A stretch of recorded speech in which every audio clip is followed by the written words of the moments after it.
support 4B, but you're not 4B anymore, or you're not 4B at all, or whatever. And it's like, well, I support so many things that I'm not a part of. Like, what you It's so mean? easy. It's easy It's like as hell. I support La Raza even though I'm not Mexican and I'm not Hispanic, and like I support Black Lives Matter even though I'm not black. Like it's Right. just, these things can coexist. We cannot I exist in a support the I vacuum. support the immigrants that don't want to be sent back to where they came from if they don't want to. Right. Like I support them being here. I don't want them to be deported.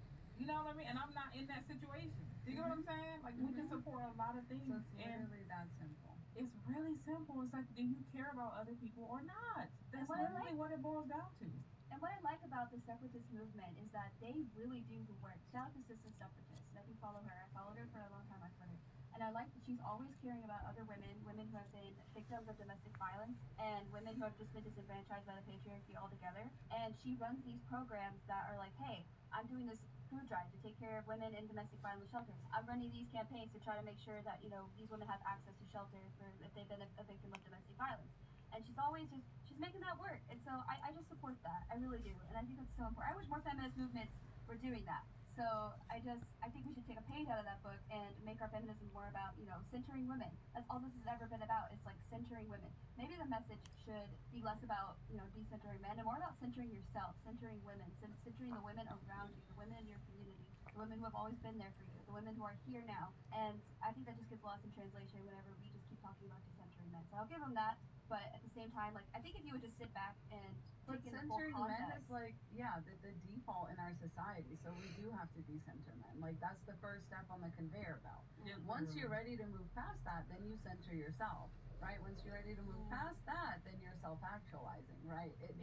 It's that's the conveyor belt. But the first step will always be decentering men because they're forcefully centered in our society and they fucking act like it. And they act like it. So we need to act like, you know, we know what the game is, right? It's like you're trying to take my ideas, right? Because if we don't talk about decentering men and like the fact that men are already centered, it's like a young woman can go and get a job, right? And then she just keeps getting spoken over and she doesn't know why, right? She keeps, and it's like, center yourself. And she's like, I can't, I keep getting spoken over, right? It's like, you have to know the enemy. Like, you have to know what is actually like happening, because the real enemy is the patriarchy. It's all of these hierarchical systems, including capitalism, including white supremacy.